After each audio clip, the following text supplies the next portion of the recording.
আসসালামু আলাইকুম। আমি রিফাত রশিদ বৈষম্য বিরোধী ছাত্র আন্দোলনের পক্ষ থেকে বলছি। একটা কথা স্পষ্ট করে বলে দিতে চাই, এই খুনি সরকারের সাথে আর কোনো আলোচনা না। এই খুনি সরকারের সাথে আর কোনো আলোচনা না, আর কোনো বসা না, আর কোনো মীমাংসা না, আর কিচ্ছু হবে না। তারা প্রত্যেকবার ক্র্যাকডাউন চালিয়েছে। বাংলাদেশে গণহত্যা চালানোর পরেও আমরা শিক্ষার্থীরা যখন রাজপথে নেমেছিলাম তখন আমরা চুপ করে বসেছিলাম। আমরা কিন্তু রাজপথে খুব শান্তিপূর্ণ কর্মসূচি দিয়েছিলাম। আমাদের এই শান্তিপূর্ণ কর্মসূচিতে আবার গুলি চালানো হয়েছে। আমাদের ছয়জন ভাইকে শহীদ করা হয়েছে। এখনো অনেকে আহত, আমরা জানি না তাদের অবস্থা কি।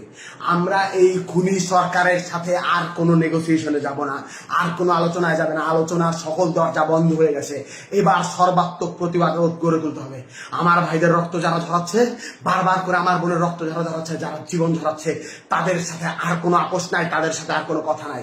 এত সুশীলতার আর কোনো জায়গা নাই। এইবার একদম চূড়ান্ত পতনের ডাক দেওয়ার সময় হয়েছে, চূড়ান্ত ঘোষণার ডাক দেওয়ার সময় হয়েছে। আমরা স্পষ্ট করে বলতে চাই, খুনি হাসিনাকে আমরা স্পষ্ট করে বলেছিলাম, আপনার হাতে যেই রক্তের দাগ লেগে আছে, রক্তের দাগ মুছে নিন, তারপর আমরা আপনার সাথে নেগোসিয়েশনে যাব, আলোচনায় যাব, কথা বলবো। আপনি খুনের হত্যার বিচার করুন। তিনি বিচার করেন নাই। তিনি কি করলেন? তিনি আমাদের শিক্ষার্থীদের উপর আবারও ক্র্যাকডাউন চালাইলেন, আবারও গুলি করলেন। আপনারা দেখতে পাইছেন আজকে উত্তরায় কিভাবে ছাত্রলীগ যুবলীগের ক্যাডাররা ওপেন ফায়ার করতেছে। আজ হবিগঞ্জে আমার ভাই শহীদ হয়েছে, আজ সিলেটে আমার ভাই শহীদ হচ্ছে, আজ খুলনায় আমার ভাই শহীদ হচ্ছে, আজ লক্ষ্মীপুরে আমার ভাই শহীদ হচ্ছে, সারা বাংলাদেশে আমার ভাইরা শহীদ হচ্ছে। এই জিনিস কেন হাসিনা করতেছে? এই জিনিস ওই খুনি হাসিনা, ওই স্বৈরাচারী হাসিনা কেন করতেছে? জবাব দিতে হবে। ও পাগল হয়ে গেছে, একটা মানুষ সাইকোপ্যাথ হয়ে গেছে। একজন সাইকোপ্যাথ কিলারের হাত থেকে এই বাংলাদেশকে রক্ষা করতে হবে। এই বাংলাদেশ আর স্বাভাবিক কোনো মানুষের হাতে নাই। এই বাংলাদেশকে সাইকোপ্যাথের হাত থেকে রক্ষা করতে হবে। এই বাংলাদেশকে নিরাপদ করতে হবে। আমরা স্পষ্ট ভাবে বলে দিতে চাই, আমাদের যেই 9 দফা আছে, এই 9 দফা ভিত্তিতে আগামীকাল সারা বাংলাদেশে বিক্ষোভ মিছিল পালিত হবে। বিক্ষোভ মিছিল থেকে যদি আমাদের 9 দফা কাল মেনে না নেওয়া হয়, আমরা আলটিমেটাম দিচ্ছি, পরশুদিন থেকে, রবিবার থেকে সারা বাংলাদেশের সর্বাত্মক অসহযোগ আন্দোলন। স্কুল চলবে না, কলেজ চলবে না, আদালত চলবে না, আইন চলবে না, ব্যাংক চলবে না, কিচ্ছু চলবে না। সবকিছুতে সর্বাত্মক অবরোধ, সবকিছুতে সর্বাত্মক অসহযোগ আন্দোলন চলবে। সবকিছু বন্ধ করে দেওয়ার ঘোষণা দেওয়া হলো। আর কোনো কিছুতেই আমাদের অবকাশ নেই। আমাদের বুকের রক্ত যারা প্রতিদিন ঝরায়, আমরা চুপ থাকার পরেও, আমরা শান্তিপূর্ণ থাকার পরেও নিরস্ত্র মানুষের প্রতি যে গুলি চালায়, গণকে যে হত্যা করে তার গণভবনে থাকার অধিকার নাই। গণকে যে হত্যা করে তার গণভবনে থাকার অধিকার নাই। আমার ভাইদের রক্ত প্রতিদিন ঝরানো হচ্ছে। এই রক্তের হিসাব পড়তে পড়তে পড়তে পড়তে পাহাড় সম রক্ত হয়ে গেছে। এই রক্তে তাকেই ডুবে মরতে হবে। এই বাদে কোনো উপায় নেই। আমি স্পষ্ট করে বলতে চাই, আপনারা এই 9 দফায় ভিতরে, 9 দফার দাবিতে আগামীকাল বিক্ষোভ কর্মসূচি পালন করুন। সারা বাংলাদেশের প্রতিটি জনতা রাস্তায় নেমে আসুন। আপনার ঘরের সামনে, আপনার বাড়ির সামনে প্রতিটি অলি গলিতে দুর্গ গড়ে তুলুন। বাংলাদেশের প্রতিটি ঘর একটা দুর্গ হয়ে উঠবে। এই 9 দফা যদি মেনে না নেওয়া হয়, পরদিন থেকে আমরা বলতে চাই, আমরা স্পষ্ট করে বলতে চাই, পরদিন থেকে সর্বাত্মক অসহযোগ আন্দোলন। এই সরকারকে কেউ সাহায্য করবে না, কেউ সাহায্য করবে না, কেউ সাহায্য করবে না। গোটা বাংলার ছাত্র জনতা, গোটা বাংলার কৃষক জনতা, গোটা বাংলার শ্রমিক জনতা একত্র হয়ে গেছে। এই সরকারকে কেউ সাহায্য করবে না। কেউ ব্যাংকে টাকা দেবেন না, কেউ কিচ্ছু করবে না, কেউ কোনো লেনদেন করবে না, অফিসে আদালতে যাবেন না।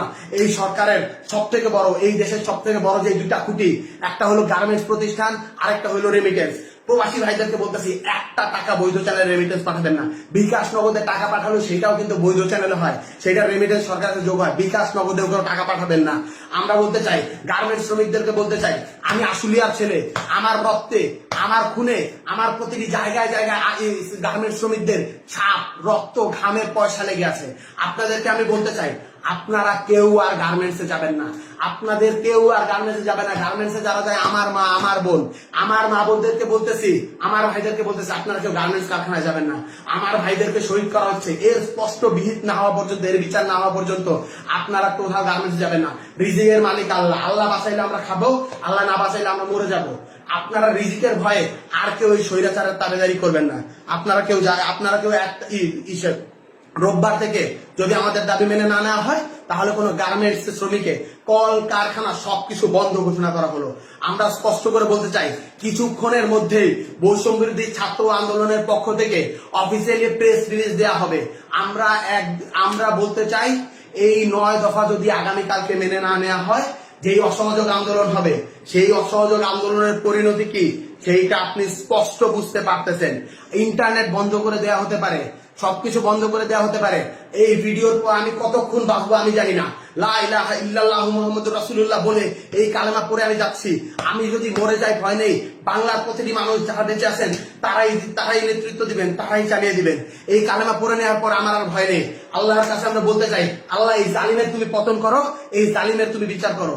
আপনারা প্রত্যেকটি ধর্ম আছে, মসজিদে, মন্দিরে, পেগোড়ায়, গির্জায়, সকলের যে স্রষ্টা আছে তাদের কাছে আপনার হাত তুলুন, আওয়াজ তুলুন, বলুন এই জালিমের থেকে আপনারা পতন চান। আমরা আর কিছু বলবো না। আমরা একটা কথা স্পষ্ট করে বলতে চাই, আমাদের মানুষের যখন পতন আসে তখন সে পদে পদে ভুল করে।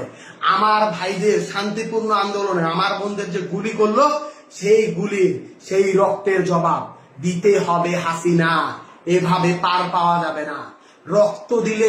রক্ত দিয়ে যখন সিংহাসন বানানো হয় মহারানী, সেই সিংহাসনে বসা যায় না, সেই সিংহাসনে ডুবে গিয়ে মরে যেতে হয়। আমি বৈষম্য বিরোধী ছাত্র আন্দোলন থেকে রিফাত বলছি, আমি যদি আর বেঁচে না থাকি, আমি যদি মরে যাই, আপনারা আমাকে স্মরণ রাখেন।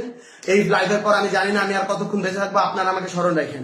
একটা কথাই স্পষ্ট করে বলতে চাই, আপনারা এই লড়াই সংগ্রাম চালিয়ে নিয়ে যাবেন, কেউ পিছপা হবেন না। সারা বাংলাদেশ আমাদের সাথে আছে। আমরা এই স্বৈরাচার মুক্ত বাংলাদেশ গড়ব।